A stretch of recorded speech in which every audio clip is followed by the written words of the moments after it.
Chabad et avicha ve'et imecha. You should honor your father and your mother.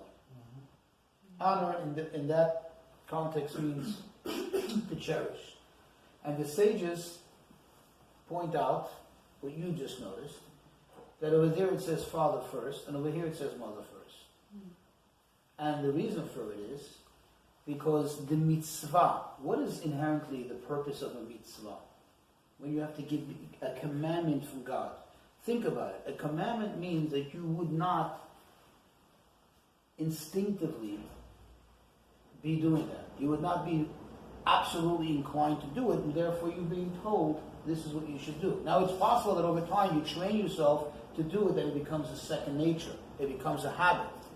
But the virtue of the fact that you need to be commanded means it's not natural.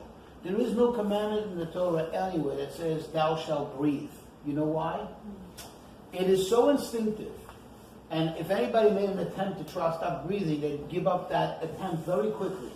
Correct? And the fact is, God forbid, when you're choking at something, you're gasping for air. So there's no need to tell us, thou shalt breathe. It's instinctive. I'm trying to point out that wherever the mitzvah is greater, meaning wherever there's a greater need for that commandment to be told to do it, that takes precedent. Thus, when it comes to honoring, when it comes to cherishing, it's obvious that every human being has a greater natural inclination to honor, to cherish their mother. Why is that? Because the mother is the one who gave birth to the child. The mother is the one who nourished the child. Thus, when God speaks to us about honoring, about cherishing, He says first the father, because there the mitzvah element is greater. When it comes to fear, typically, I'm not speaking about in our upside down world today, I'm talking about in the typical normal world, as the Torah foresaw, as the Torah predicted. Typically, because the mom is more nurturing, and the father is the one who is, I should say, more of the heavy hand, the iron fist, correct? And therefore, a person typically is more naturally inclined to fear the father versus the mother. And that's when it comes to fear, it says first the mother. Does that make sense? Mm-hmm. But however, it's equal. It's equal, whether it's the fear, whether it's the honor, it's equal between the two of them. Okay? But here you see beautifully, the Torah says something that doesn't seem to be connected. In the same verse it says you should fear your mother and father. And then it turns and says, but you should keep my Shabbat. I am your God. It sounds very poetic, but we don't understand the poetry here, because what's the connection? Okay? It so happens to be that in the Ten Commandments it says about honoring your father and mother, and it says about Shabbat, also in close proximity. But here it's in one verse. And that is exactly what I told you before. That from here we learn that even though God says, I command you to fear your father and mother, or your mother and father, and you must obey them, but when it comes to certain things, I am your God. My commandments override. So in the quote, to quote the sages, if your father or mother should tell you to desecrate the Shabbat, nothing, no go. You have to listen to me. You see that? And that's what I meant when I said, God says at the end of the day, as much as you honor your father and mother, but do not forget that I'm your God. And by the way, I do want to tell you that this is something very interesting, applying it to our times on a practical level. Think about it. There's some people, sadly, in society today, that totally disregard any authority, including their parents. It's almost like a badge of honor to reject your parents. Like I said, those old-fashioned folks that really know nothing, didn't get anything right. Well, look what kind of child they produced, right? Really. Right? Case in point. But then you have the exact opposite, which is also not good. And that's what God's warning here.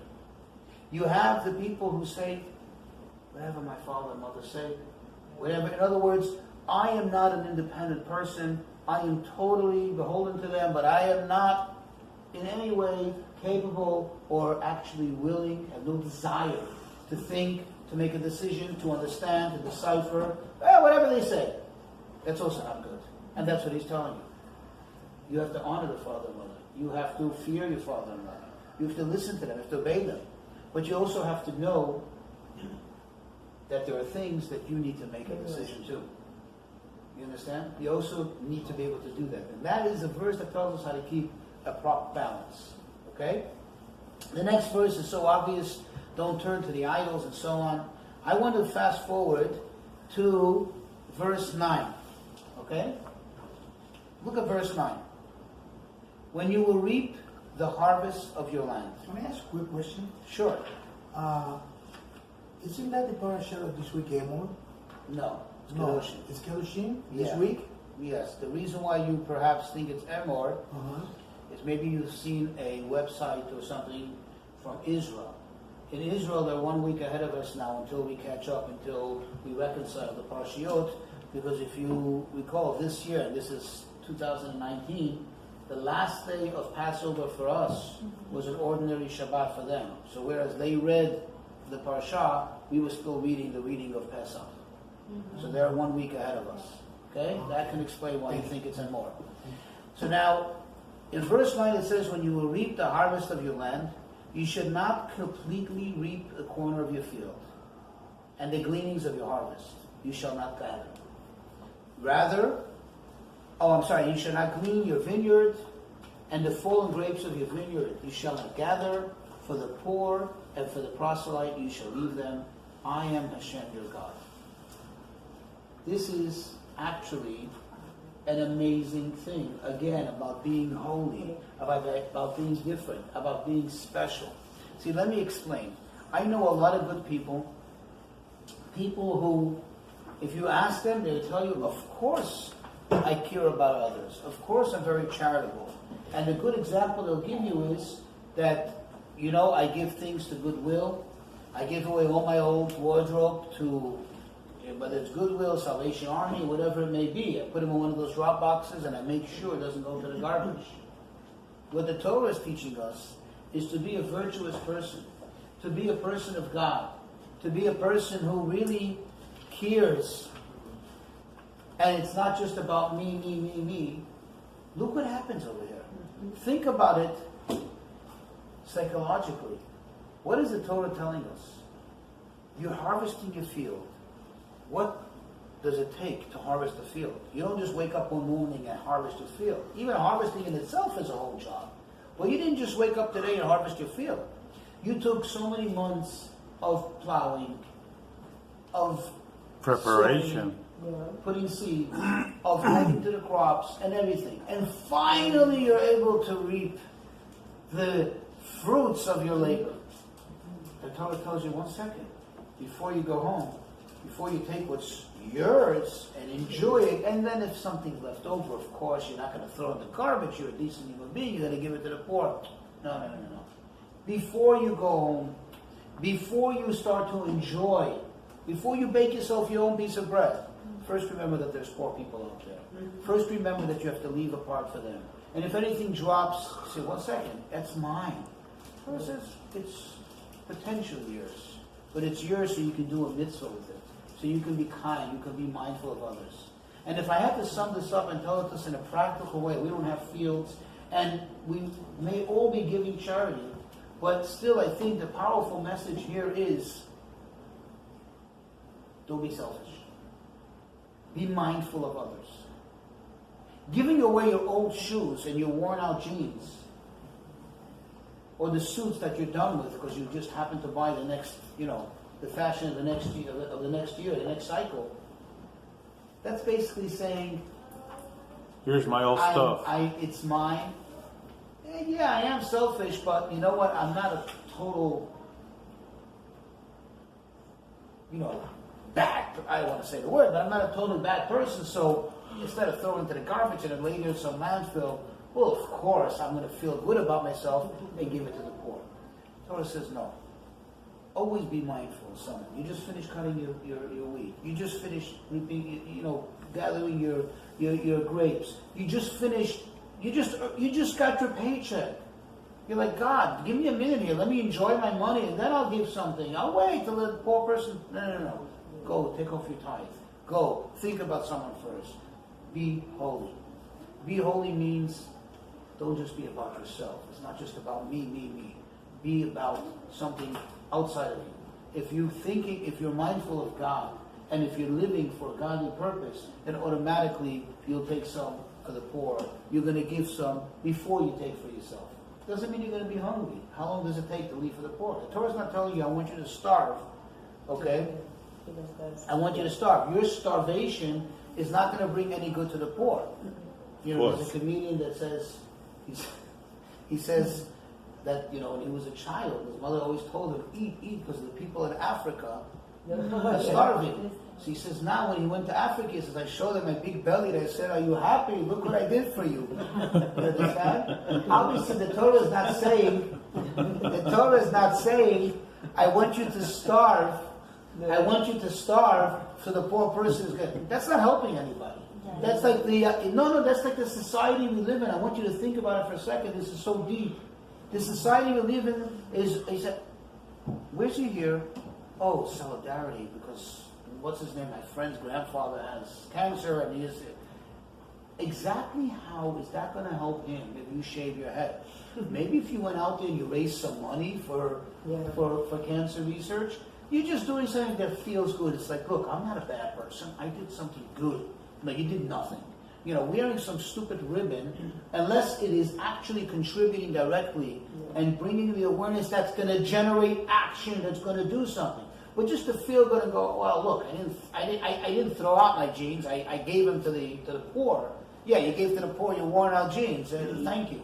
How about when next time you buy a pair of jeans, buy 2 pairs. 1 pair you give away to somebody who would actually feel dignified by wearing them, not by wearing someone else's worn out, torn clothing. You see, what the Torah is telling us is to be a good person. I don't want you to even suffer. You don't have to suffer. Enjoy what's yours. The Torah doesn't say, I want you to start baking cakes for the poor. All the Torah is saying is you're cutting the wheat, you're harvesting. Here's your field. Just this corner, don't touch it. Just leave it. In your mind, you know you left it for the poor. In action, actually you're going home a little sooner than you would have had you been cutting the wheat now. You see? So my starvation is not bringing the people, or my eating double is not going to help the people in Africa. You understand? But my thinking of a way to help them will send them a contribution, or in this case, leaving part of my harvest for the poor. Now that's helping the poor. Okay? Any comments on that? Any questions? Any suggestions? Well, going back to the parenting, sometimes you don't agree whether you can go back to Avrohom, and he did not agree with his idolatrous father. But that's precisely the point. That's why God says, I am your God. Mm-hmm. So when it comes to a matter of that start to infringe on that, encroach, on that, if, me being your God, then that's when you need to. But my point was more psychologically. One needs to follow the parents. And look, what happens a person, and you have this time, many cases today, where the parents, for whatever reason, did not give their children a Jewish education. And culturally, they don't really feel inclined to be observant and so on.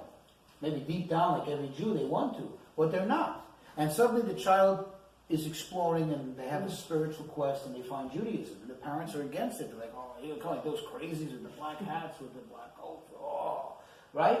Obviously, in that case, the child the son, the daughter, not only could, but should make their own decision of, I am your God. Of course, at the same time, trying their utmost and their very best to be respectful, to be mindful of the parents, and to understand that they don't understand, it's a culture shock for them, and to try to maneuver that to the best of their ability. But unfortunately, not always does it work, but certainly when one makes the effort, over time, people start to realize, hey, that's a better person.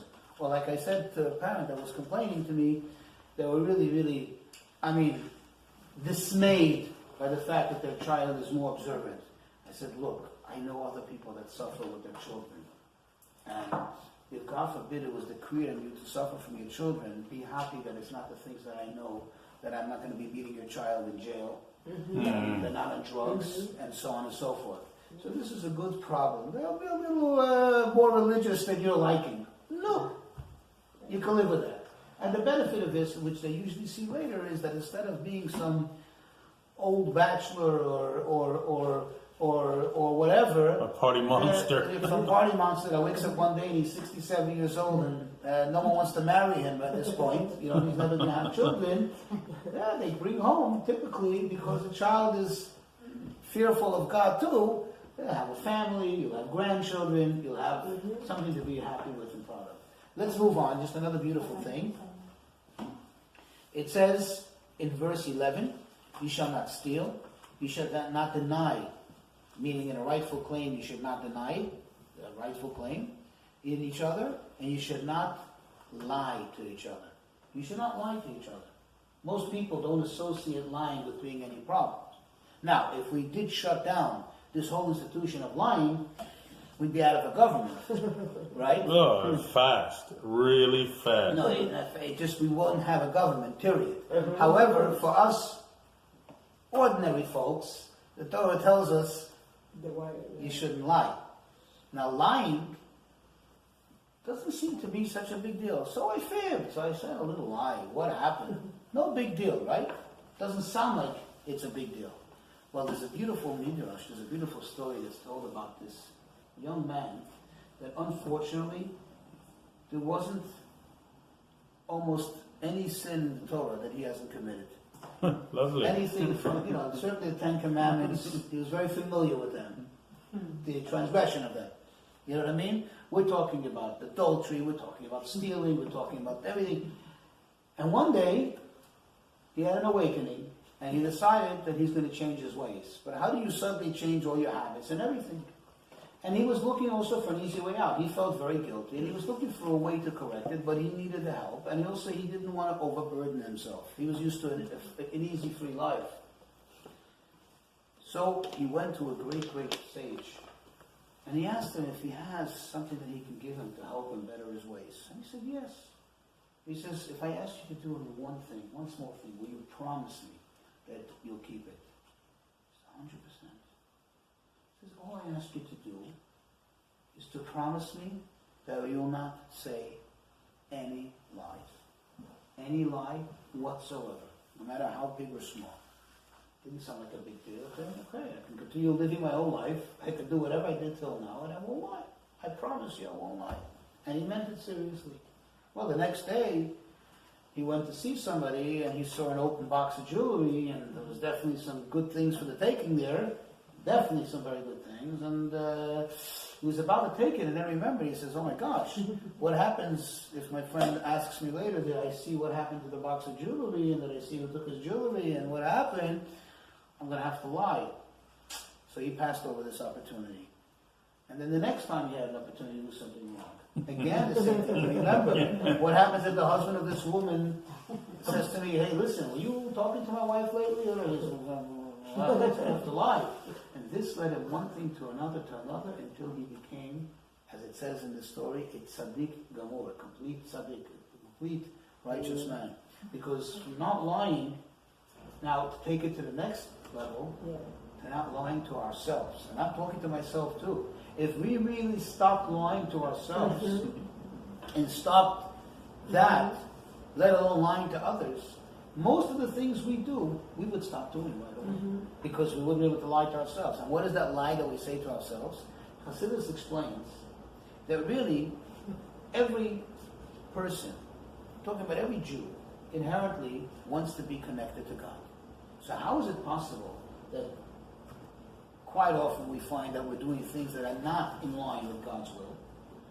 The answer is because at some level we convince ourselves, aka lie to ourselves, that this little misdeed, this little action is not going to sever our connection with God. So we convince ourselves that it's just a small little, it's just a little thing, it's just a small thing, and therefore it's not going to sever that big connection that we have to God.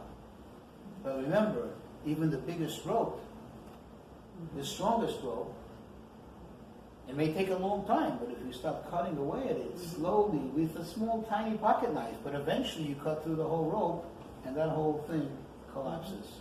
Okay, so that's what it's telling us over here. That's why it says one should not lie. And it's coming amongst these things that are very, very important, very, very, very, very fundamental, as I said, in our lives, and especially in our lives as Jews. Another thing, it says you shouldn't lie in my name, you shouldn't swear falsely by my name, right? Thus, profaning the name of your God, I am your God.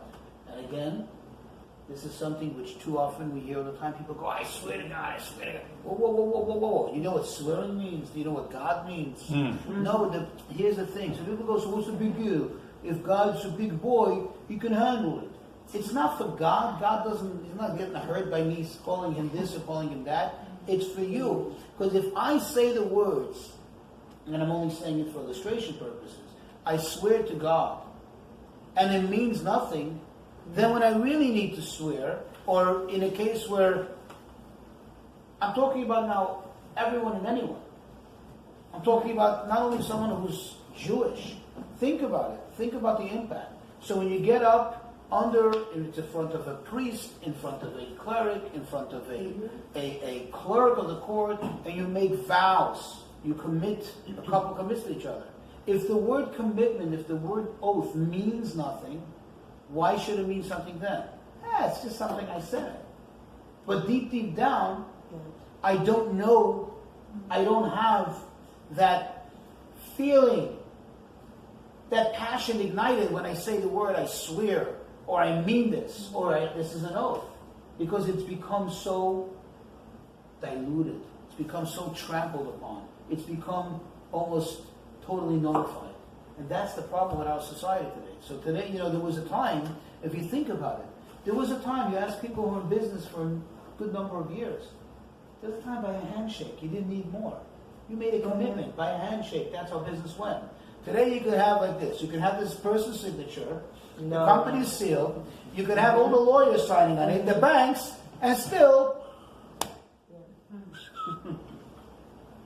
you're lucky if everything goes well. You understand? Why? Because a word doesn't mean anything. And that's why Hashem is saying, don't swear in my name falsely.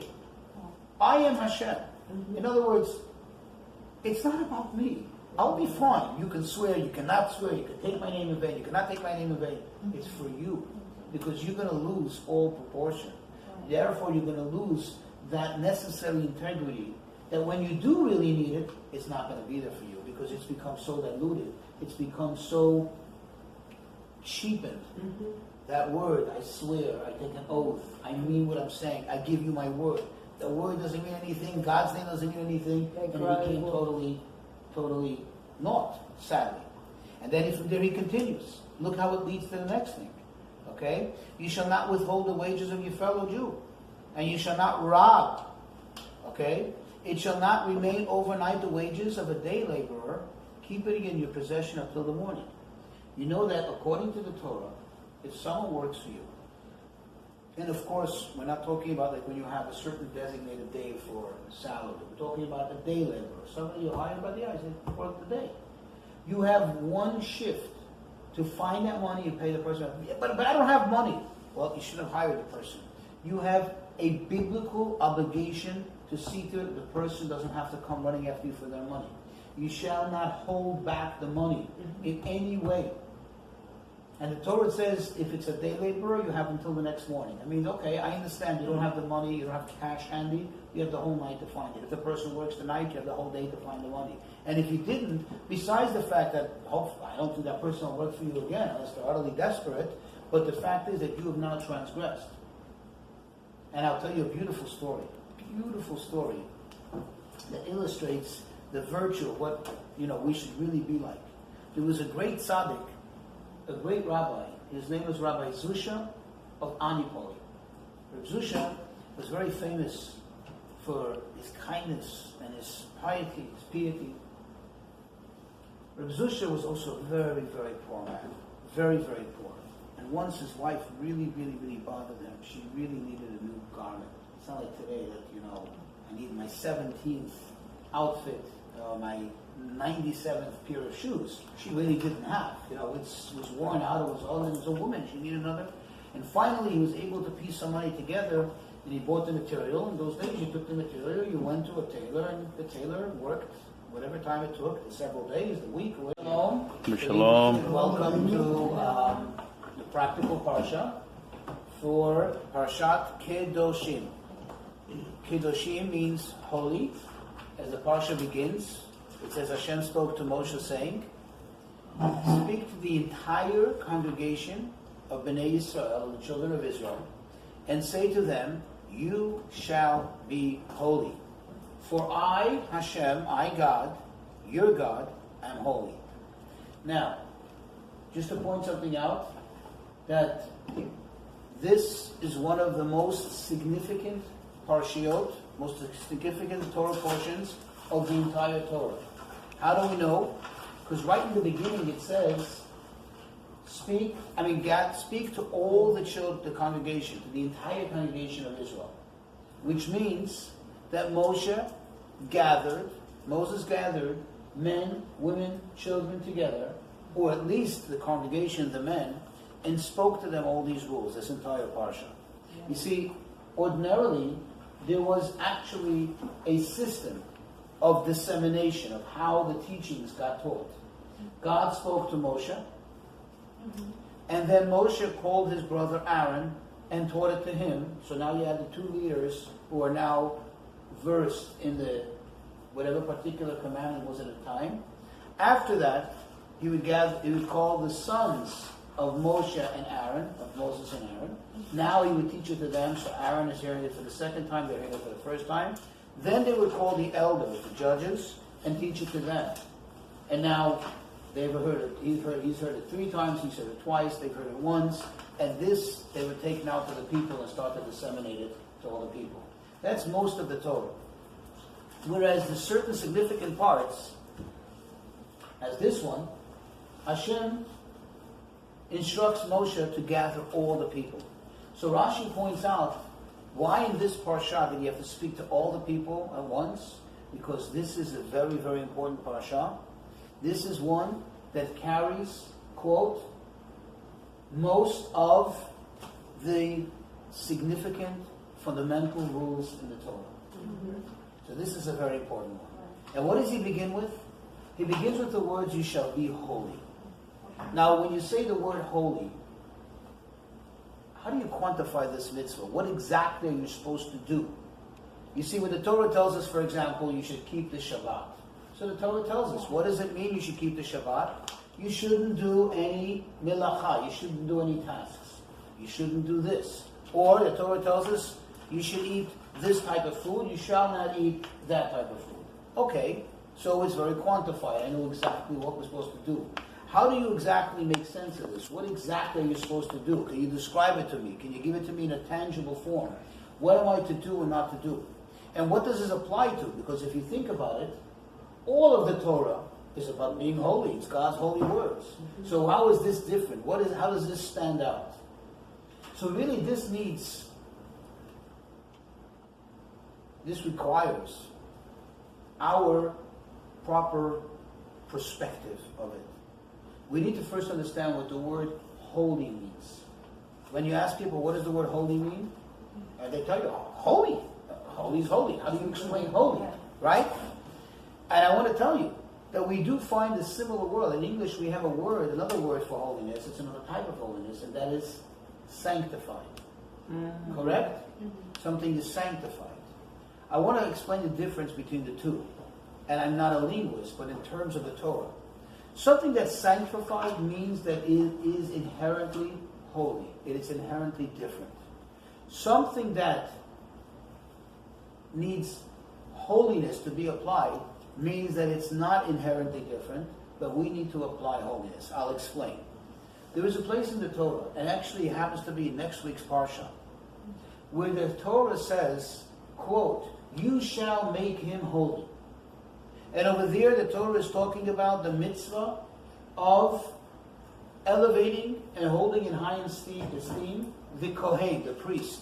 It says, you shall make him holy. Now I ask you, who makes the priests holy? the family of priests and the Jewish people, who made them holy? Is it we that make them holy? No. It is the fact that Hashem appointed them, right? And therefore, they're holy. So what exactly does the Torah mean when the Torah says, Vikidashto, you shall make him holy? How exactly do we make them holy? What shall we do? How are they unholy? And the sages explain to us that what it means over there is the true meaning of holy, which is you shall make him separate. You should hold him in a higher esteem. So that we find out from there that the true definition of the word Kedoshim, of the word Kadosh, which means holy, is to be different, is to be separate, is to stand out. Thus, when the Torah tells us here, Kedoshim tihiyu, you shall be holy, we are a holy nation. God has already designated us as an Am Kadosh, as a holy nation when He gave us the Torah. What else can we do? There's no way that we can become unholy. We can behave in an unholy manner, but we cannot take away our holiness. A Jew is a Jew. So what does He mean by this when He says, Kedoshim tihiyu? He means, and He's referring to those things that outwardly don't seem to be holy. Those things that outwardly one cannot really distinguish the difference between a Jew and a non-Jew. And I'll explain. When it comes to the neshama, to the soul of a Jew, there is no comparison. What does that mean, there's no comparison?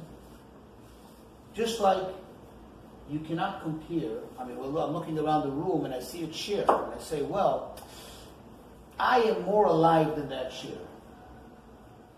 There's just no comparison. We're not on the same level of life. You understand?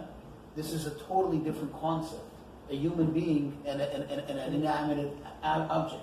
Even when you're trying to compare a human being and an animal, true, the animal has certain similarities, albeit distant, but yeah, the animal might eat, and the animal has children, and the animal might sleep, but you're talking about two totally different things.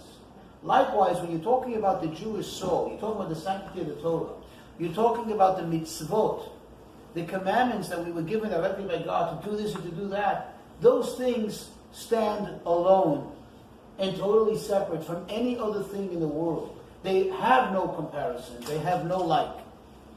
Whereas the common things that we do as human beings in the day-to-day things, those things that are not directly governed by the do's or don'ts of the Torah, those things that are so mundane and they're so typical of life, that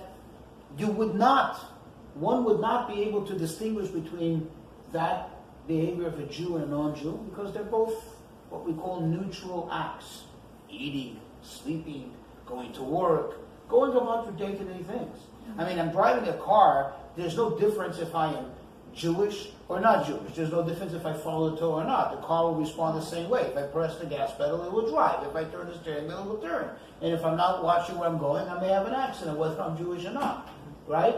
The idea is there are so many things in life, so many things in our day-to-day motions, that there is no inherent difference between a Jew and a non-Jew. And that's what the Torah tells us, Kedoshim tihiyu. You shall be holy. You shall be different. In other words, infuse holiness into those things that don't seem to dictate any holiness. Those things that don't seem to emanate any sense of holiness, and therefore a sense of purpose. That's where a Jew is commanded to be different, to be holy, to be separate. So even when, let's say, one eats, okay, we'll take that as a good example. And by the way, we can apply this to not only to Jews, but in a more general manner to everyone. Think about the fact that everybody eats. Everybody has to eat. If you don't eat, you're not going to live too long. You're not going to survive. So everybody eats.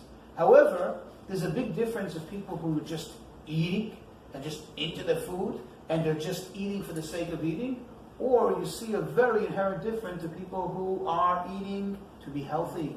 They're eating more conscientiously. They're healthier. Their approach to it is totally different. So you could be sitting at the same table, and this person is just indulging and actually, as we know, in the long run, hurting themselves with the food that they're eating right here, right now, that's giving them that boost of energy, and they may actually feel a greater boost of energy in that sense because they're eating a lot of sugars and it's just shooting up in their blood and they feel all alive and everything.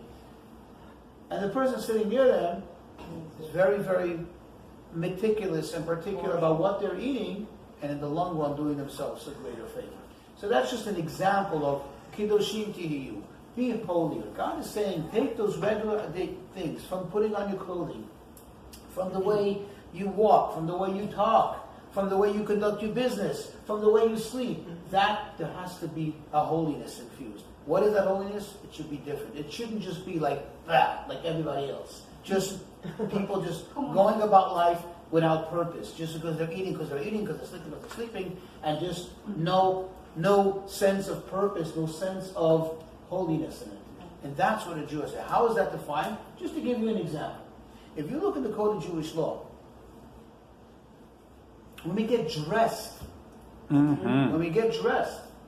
say, well, what's about getting dressed? I understand some people make the argument, well, there are traditional clothing that you wear, there's clothing you don't wear, and that has it's a whole subject in itself. Forget about the tradition. Just talk about it. Is it modest? Is it not modest? Is it over the top? Is it clean? Is it not clean? And we once had a class on that. But I'm talking about even just how you get dressed. In the Code of Jewish Law, it actually prescribes the whole method of how you get dressed. First, you dress, for example, the parts that need to be covered that are immodest. Then you put on always, just as an example, I'm just giving you examples, and if you want to study it, you should look it up. It's in the early part of the Code of Jewish Law, the chapters which pertain to the right, to the morning, to the laws of the rising in the morning, because in the morning typically you get dressed. And then you put on the right hand first and then the left hand, right? The right is more important. We always find in the Torah that the right is given a greater level of importance, so the right is always put on first. The left is put on second. When we remove a garment, we take the left off first, then the right. This is all things which certainly takes a simple act, an ordinary act that billions of people do, and makes it holy, different, separate. Okay? That is just one of many, many, many examples. We eat. Jew sits down to eat. By the way, going back to just taking care of the body, even when we bathe, it says that first you should wash your head. Now, I don't know about women that maybe have a reason to wash their hair last. I don't know, but I'm talking about if you don't have any preference. Why? Because the head is the more important part of the body.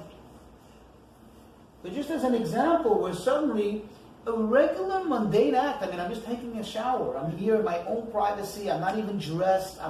The shower is running. No one can hear me. No one can see me. But there's something holy about it. That's what it means. We eat. You sit down to eat. Don't you just sit down to eat and just... No, you sit down to eat. You make sure that the table is set properly.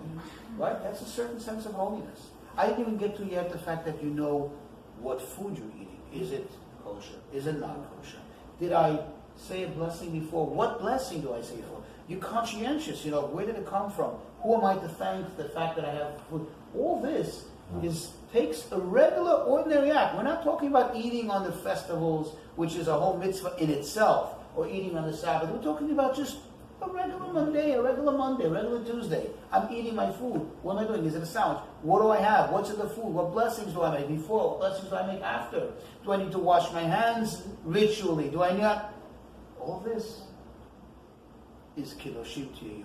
You are holy. You are different. You should be different. You should be separate. Okay?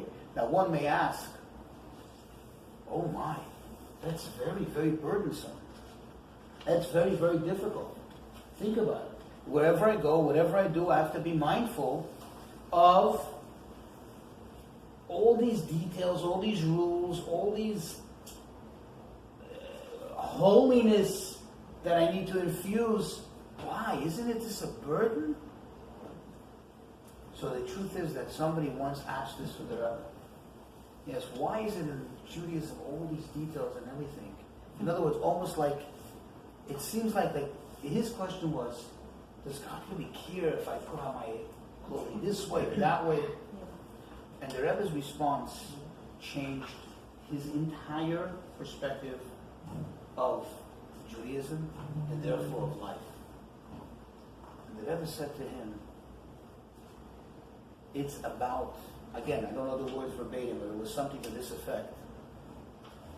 It's about the great and beautiful opportunity and privilege that we have, that in every single thing we do, we have this tremendous ability to serve God. Mm-hmm. So imagine, I'm just not trying to compare this to any other religion, we don't have to compare ourselves, but imagine in every typical religion, if you know the dogma of the religion and you know the rituals, basically what it boils down to is when you're in the house of worship or when you're celebrating certain events at certain times in certain places, that's when you're actively connected to the worship of your religion. In Judaism, and this is the message over here, you are, every moment of the day is a moment of serving God. You're living it. Whether you're praying, and that is a privilege. That is not a burden, that is a privilege.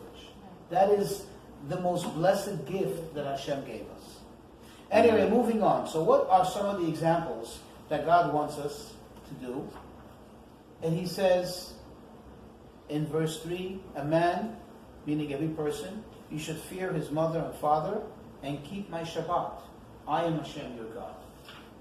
So already we start off with something which amazingly in our days we see how crucial this is, how important it is. Because again you can argue, be different. I have to be different all the time. And there's an expression, I know the Rebbe really didn't like it, but there's an expression in Yiddish that says, and it's really not true, but this is just an expression, it's not easy to be a Jew. So it almost feels like, and that's the wrong attitude, and I just debunked it with the Rebbe's answer. But it's almost saying like, everything, come on, let me live my life. My life is about a life of holiness. And therefore, God tells you, I want you to know something. In order to be holy, in order to be special, in order to be different than just the mix, the regular, Joe Schmo in the street, you have to fear your parents. Sadly, we live in a time when people are like, oh no, we have to be friends with our children.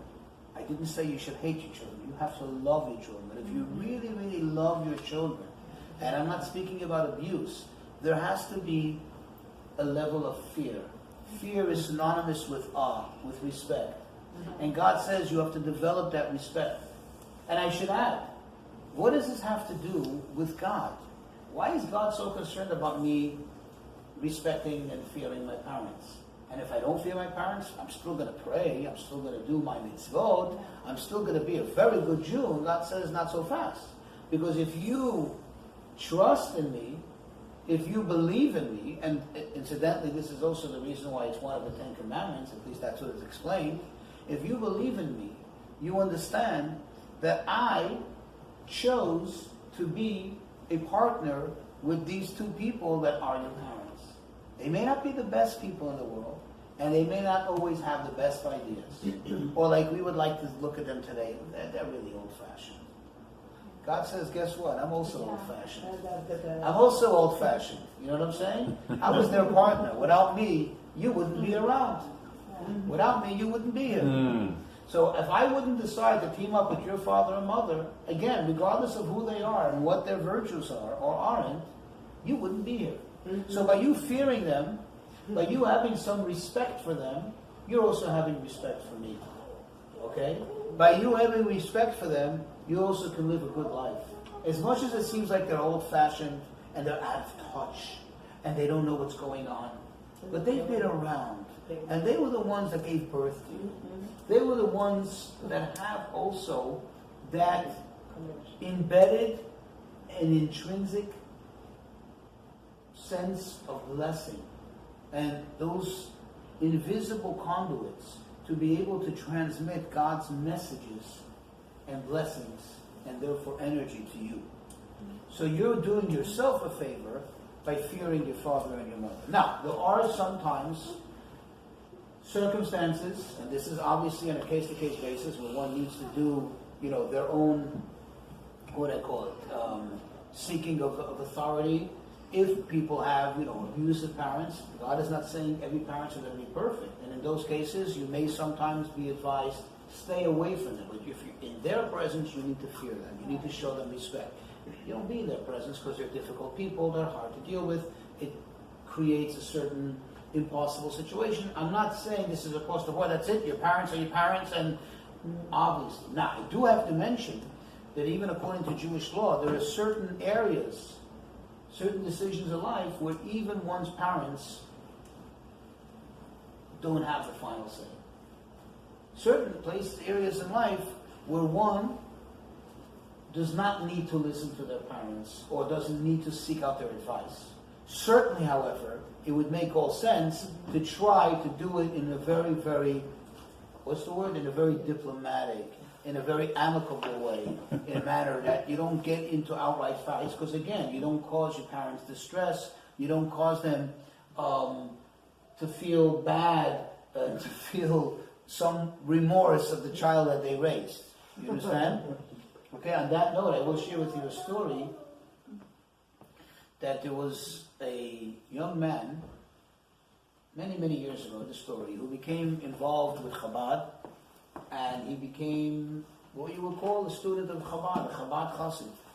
And in our circles, at least in Chabad, when a young man and woman met with intention of, the only reason they would meet is with intention to see if it's marriage material for them, then when they were ready to propose, they would write into the Rebbe. And if the Rebbe gave his blessings, then they were engaged. That was the signal for engagement. That was how it was by us, by Hasidim. And this particular boy, he came from a non-Chabad family, and they weren't used to these customs. And he called his parents, and he advised them that there was a nice girl proposed for him, and they went out, they met, and he thought it's for him, and they wrote into the Rebbe, and the Rebbe gave his approval, the Rebbe gave his blessing, and he's engaged, and he's going to get married. And they were very strongly opposed to it, to the extent that his parents showed up. They were so angry, they were so upset, that they showed up to the study hall, where the boys were studying, and she walked in there, she went over to him, and in front of everyone, she slapped him. That's how upset she was about the whole thing. And now he was in a predicament, he did not know what to do. Now the truth is, according to Jewish law, you don't have to, when it comes to these matters, you don't have to,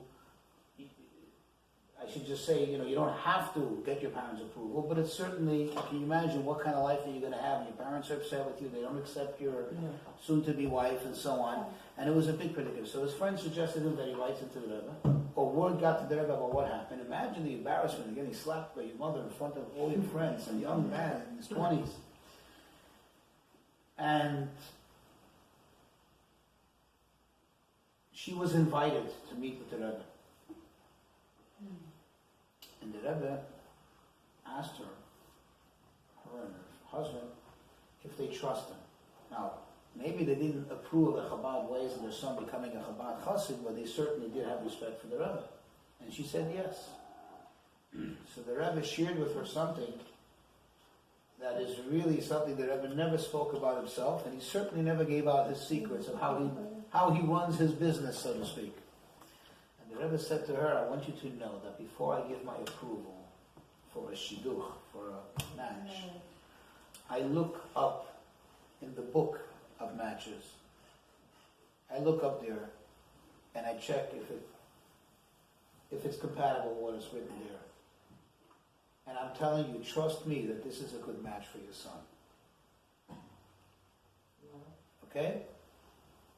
So that's an extraordinary story, but I wanted to bring it out, where here the boy was able to decide that this is going to be his wife. And I'm just trying to illustrate from the story, the part of the story that tells you he didn't have to get his parents' approval. However, it became a very, very uncomfortable situation when his parents adamantly disapproved of it. And here the Rebbe took care of business in his own unique way. Moving forward, another very important lesson we learn from this verse. The verse tells us you have to fear your father or mother. Why it says mother and father? Why mother first? mother first. So why does it say mother first? Right. Very good. So it's interesting. Thank you for pointing that out, and I appreciate the question. It says over here, mother first, and in the Torah, the other time the Torah speaks about father. So she went to the tailor, and she ordered the garment. She ordered the material, she ordered the garment. She came back several days later to pick up the garment. Rav Zusha notices that she's not wearing the new garment. So he asked her, what happened? Didn't you go to pick up the garment? I gave you money to buy the material. So she said, when I came to pick up the garment, the tailor's eyes were puffy and red. It was visible, it was obvious that he was crying. So I asked him what happened. So he told me that his daughter is engaged. She's soon to get married. And the groom, when he saw him working on a woman's dress, he was certain that he's making it for the bride. And when he found out that no, he's making it for a customer, he was very upset, and he wants to maybe even break off the whole thing. And now his daughter is upset, and his soon-to-be son-in-law is upset, but he's so poor, the tailor, he can't afford to make them a guy. You know, it costs money to get material. So right there and then, she says to her husband, I told him, keep it for your daughter. It's yours. And he was so overjoyed, and I helped the young bride. So Zushas asked her, and did you pay him for his work? Pay him for his work, but I gave him the garment. One has nothing to do with the other. There were several days, the week that he was working, in his mind he was working for what? To earn the few rubles, whatever you were going to pay him, whatever you made up to pay him for his work. Do you want me, because I did a mitzvah of helping a bride of tzedakah, and I'm going to transgress the one of holding back the wages of a laborer? Go right away and pay him. Makes sense. That's virtue. Yeah. That's virtue. Okay? That is virtue. And this is, again, if we start to go through this, we can be here all day. But the idea is you already get an idea of the Torah says you should be holy. Now, sadly, we don't always follow this in the day-to-day as we should. And maybe it's the work of a lifetime. It's a lifetime endeavor to actually be able to follow this and make this, in every single detail here, our second nature. And that's what God's telling us. Always try to be holy. Try to go to the next step. Try to go higher. Try to be better. Try to do more virtue in the direction of all these things. And as we continue reading this Parsha, you see more and more and more things of how to be not just an okay human being, but a holy human being. Someone that God says, now let's go back to the verse and you understand something. What does it say? If you look at verse 2, what does it say? You shall be holy, for I, Hashem, am holy. What's the comparison? What is the comparison? Because I am holy, what, I can be holy like God? And what is God telling us? Again, this is just one perspective. You have to continuously go higher and higher, because I am holy. So there's no limit to holiness. There's no limit to virtue. Always try to be a better person. And as best as you were yesterday, there's always room to grow. Look at the story of Rav Zusha. None of us would have even thought twice. Like, wow, I gave him the whole garment. That's expensive in itself. The materials was the most expensive part of the garment. Did you pay him? He was working for the salary. He wasn't working to make his daughter a thing. That's not what he was thinking when he was doing it. That's virtue. That's virtue. Anyway, there's so much more to talk about. Let me just finish the next two things since we're already close to the end. Verse 14, he says, you should not curse a deaf person. Now, of course, it doesn't mean that if somebody's not deaf and they can hear you, that you certainly should curse them. Right? What the Torah is telling us, even a deaf person, even somebody who can't hear you, they're not affected by it. Don't curse them. Don't talk negatively about them. How much more so somebody who could hear you, somebody who does know, is aware of what you're saying about them. And then it says, and before a blind person you shall not place a stumbling block. Now what does it mean before a blind person you shall not place a stumbling block? God speaking to fourth graders who are just going to, while the kids walking on the bus and somebody sticks their shoe out and has a flying frog. I hope it never happened to you, but it happened to me. Is that what God's speaking to? A bunch of jerks, people who would just go and see a blind person walking in the street and put something in front of them? Right?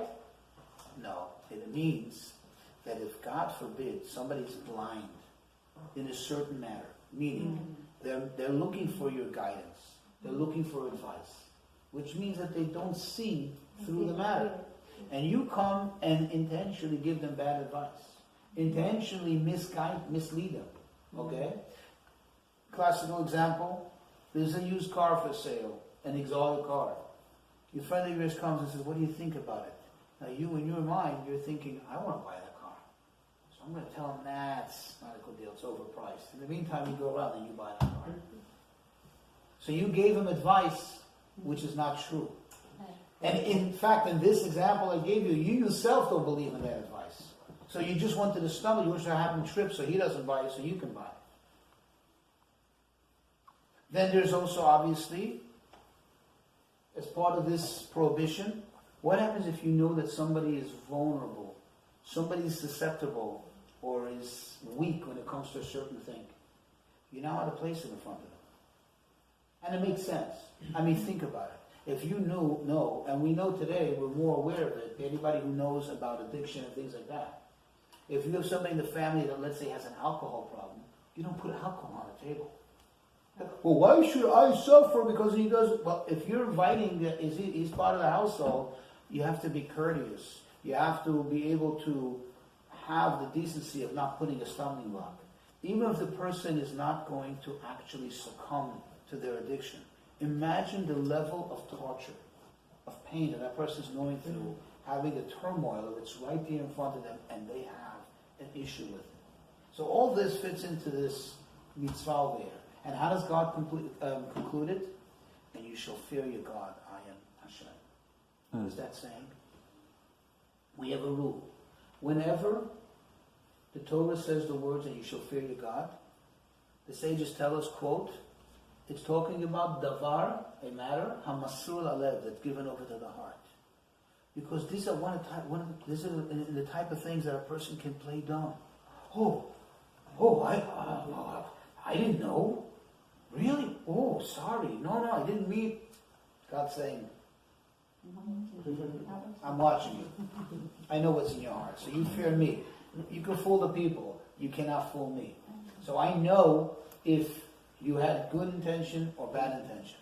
Okay?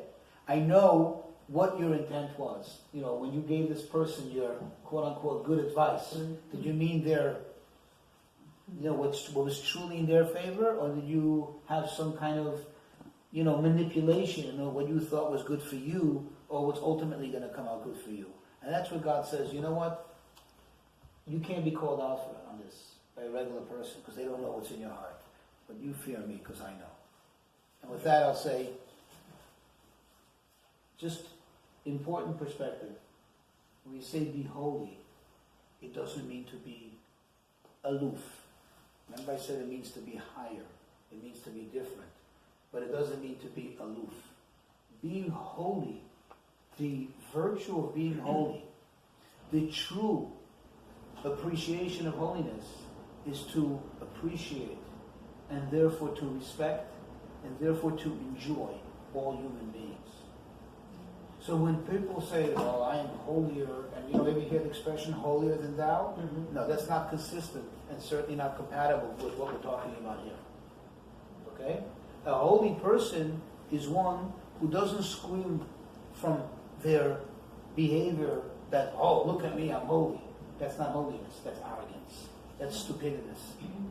A true holy person is one that you don't even notice. Like I said, the story with Rabbi Zusha. If Rabbi Zusha walked into the room, you wouldn't, if you didn't know who he was, it's just another ordinary Jew walked into the room. That's what true holiness is. Okay? Shalom.